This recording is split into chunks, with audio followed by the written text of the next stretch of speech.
everybody. Welcome back to the Properties and Pour Overs podcast. My name is Adam Colburn, and today I have a very special guest, my buddy Matt Whitley. What's going on, Matt? What's good, man? Glad to be here. Yeah, happy to have you, bro.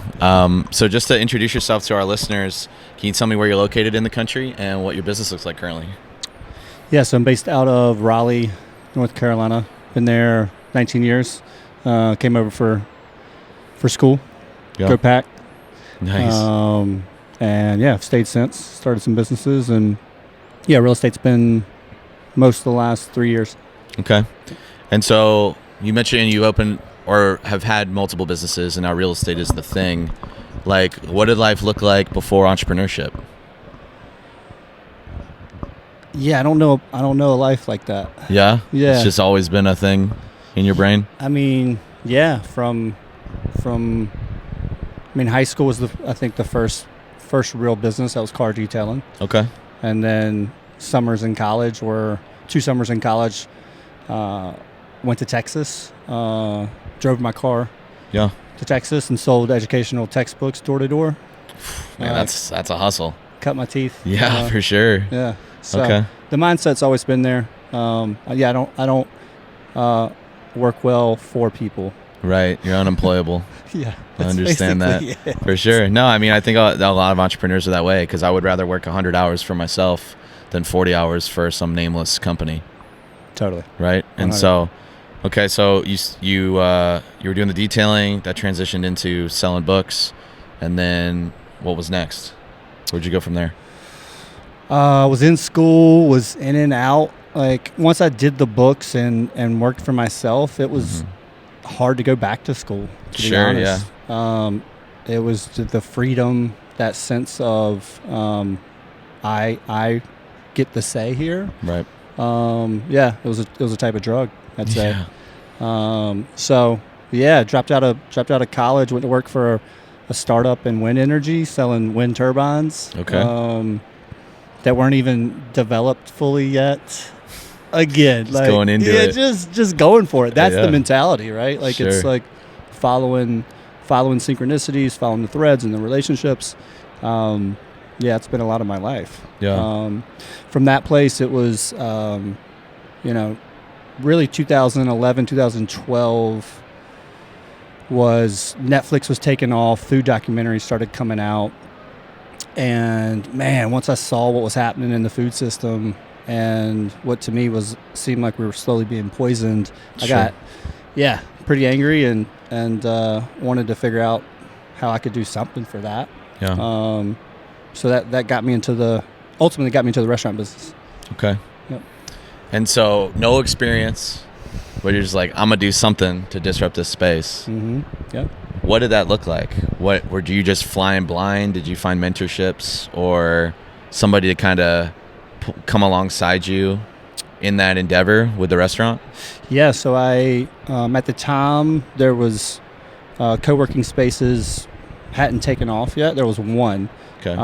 in Raleigh, and so yeah, that was the hub for quote unquote entrepreneurship back in 2012, 2013. Mm-hmm. So started putting myself in those places. There happened to be a doctor there that had a nutraceutical company, and his daughter was running it.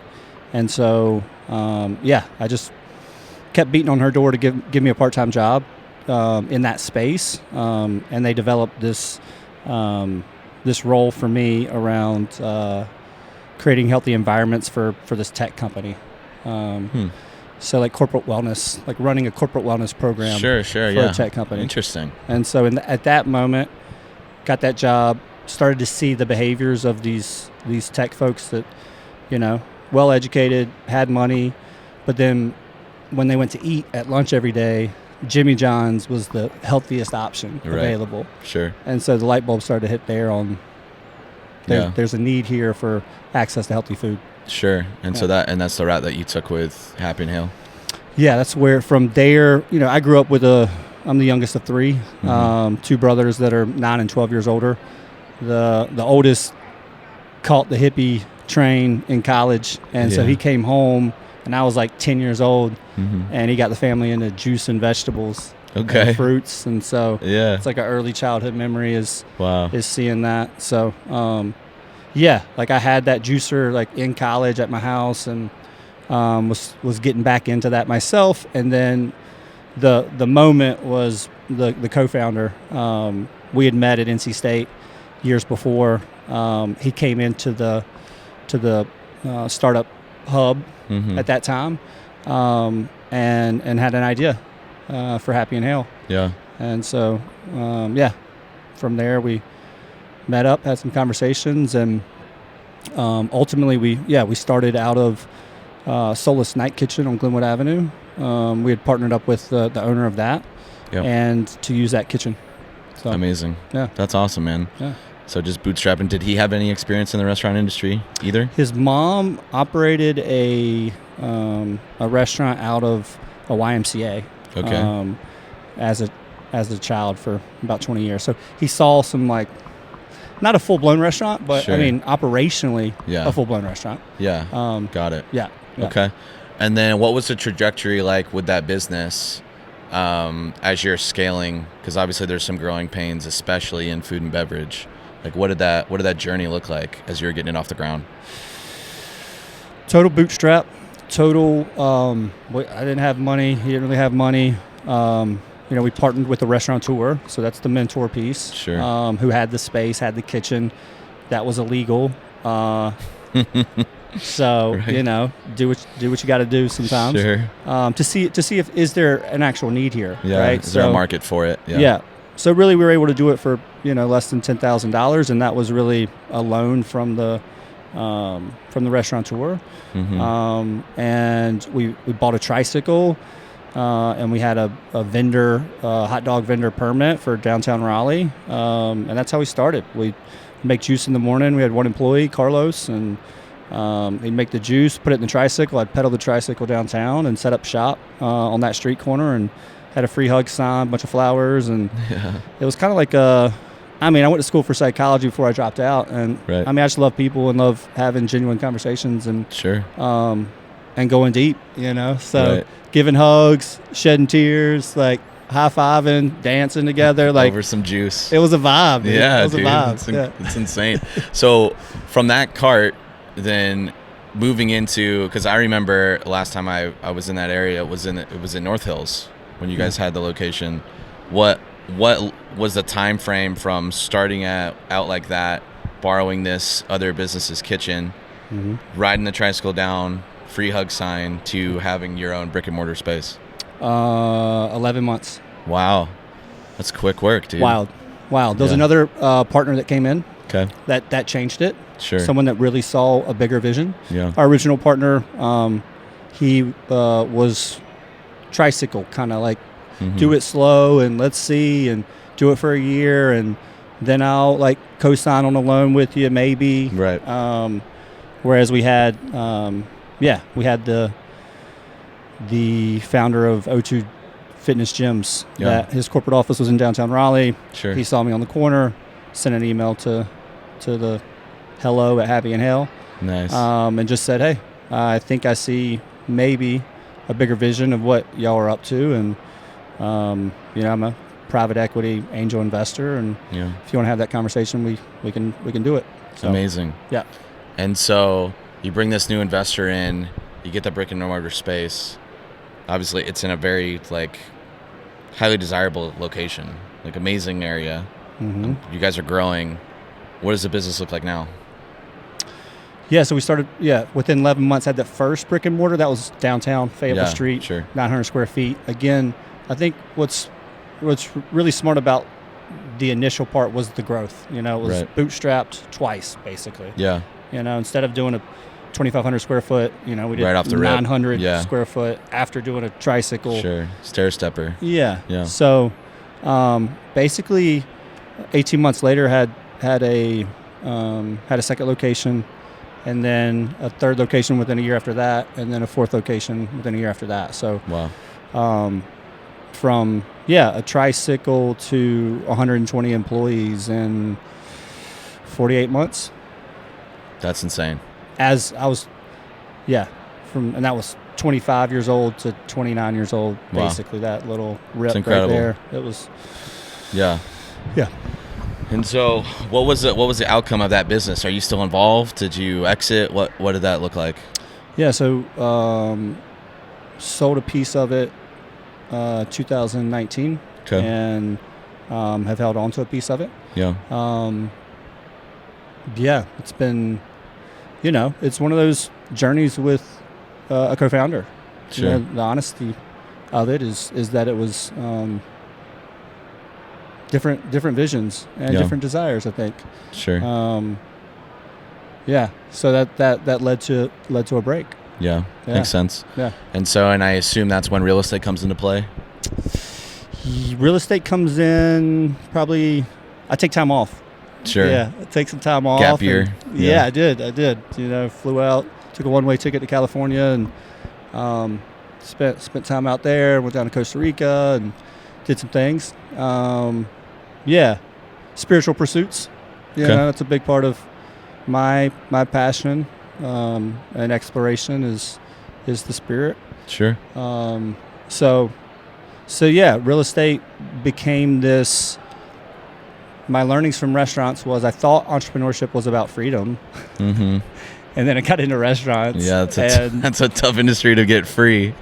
Yeah. Yeah, it was 60, 80-hour weeks for those like five or so years. Sure. 2 weeks of vacation within that whole period. It was Yeah. I was burnt out.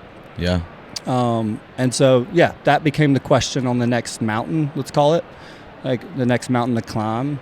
Learning the lesson of not having building a trap. Sure. So that I'm been super mindful about not building another trap. Makes sense. Yeah. Yeah. And so, as far as real estate, are there specific strategies that you are focusing on and particular markets that you're interested in as you're building your portfolio?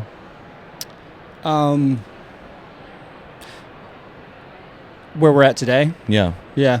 For me, it's been, again, how do I have as simple a business as possible? Sure. Has been layer one. I think there's different layers to every game. For sure. Especially as something as complex as real estate, because there's so many asset classes, there's so many ways to buy and sell. Yeah. And yeah, just so many different exit strategies in general, even if you're holding the thing, that it can be overwhelming. For me, it was like, how do I get in? Sure. I mean, that was the big question early on. I mean, I think, if I would have known about a community Right. that like Subto or other ones, wow. Yeah. But back in the day, it was like, I just got to get in on a deal and do Sure. whatever it takes. Right. And so that led me to, losing about a year. Yeah. But yeah, there's a journey there. Sure. Fix and flip, just hopping in on the first one. I got an opportunity. Make it happen. Make it happen. And about lost my shirt for sure.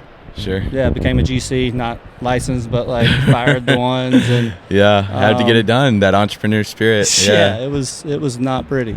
Yeah. Called in every favor, mom, aunt, uncle. I mean, they're caulking, they're painting. Oh yeah. Called in broker friend from the past. Can we lower this commission? Yeah. I'm about to be underwater. Yeah, that was the way I cut my teeth in real estate. A lot of lessons on that first one. Ouch. Yeah. Ouch. For sure. Yeah, I got the check on my wall to this day. $5,100 and something dollars. Yeah. That was you worked your guts out for. Yeah, 8 months of my life. Yeah. $5,000. Yeah. And all the favors asked. But absolutely. it's I'm in here. Yeah. Well, I mean, I think it's proof of concept, right? Regardless of what you actually made, you were still profitable. Was it worth your time? From a dollars and cents standpoint, absolutely not. But the knowledge that you learned on that first one obviously will propel you into the next one and the next one and the next one. Okay. And so a lot of lessons that you learned on that deal. And you still came out on top. Yeah. Right? True. And so, I mean, for you, as you're you've been in multiple industries, you're moving into this, you're still kind of figuring out what's your type of vehicle that you want to run in. If you could look big picture vision, just overall as an entrepreneur, next 3 to 5 years, what's a big goal that you're chasing? It's interesting you bring that up, man. I know Pace has talked a lot about the Everest. Yeah. What honestly, what I've been stuck on here recently is wanting to have a family. Sure. And that's really what's been driving me Mm-hmm. is how do I when I think about real estate, when I think about the different asset classes, when I think about what I'm going for there, I'm seeing it through the lens of how can I be a great husband and ultimately a great father Yeah. within that 3 to 5 year plan. Sure. And so, I like, slow, medium, fast money. Mm-hmm. I like those ways of thinking about it. Yeah. I think I'd like to get into, most of it's been wholesaling and flipping, and I'd like to get into more like mobile home parks, Okay. a little bit of multifamily, land development. Mm-hmm. I've had one project in that so far. Another one of those that ultimately didn't succeed. Yeah. But Lessons. Man, did I learn. Yeah, for sure. Yeah, lots of nuggets. Yeah, well, and I mean, I think that's super inspiring too, because I mean, what's the point of building an empire if you don't have anybody to enjoy it with, right? And so, like, I think that's a huge piece of a goal, to become the person that you would want to be a husband, to be a father, to provide for your family. Like, that's huge, dude. I love it. It's the presence, Yeah. that, like, I think that's the gift, or at least I think that's what our responsibility is as men is to bring the presence. And so Yeah. how can we show up for ourselves, for those that we love? How do we have a business model that enables our presence to be there, to For really sure. be there, so that we are in our bodies and we can feel and emote, with those around us. Right. I think that's a big thing for me as a man. Yeah. And always being thoughtful about what I'm committing to with the businesses that I'm getting involved with and the projects that I'm getting involved with. So good, dude. Yeah. So, I mean, you've done a lot in your entrepreneurial career. But of course, we know that entrepreneurship's not without challenges.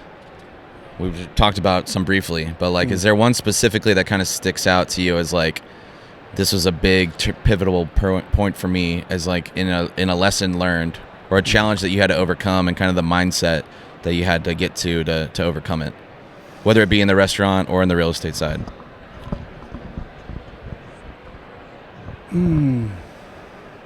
Yeah, I think it's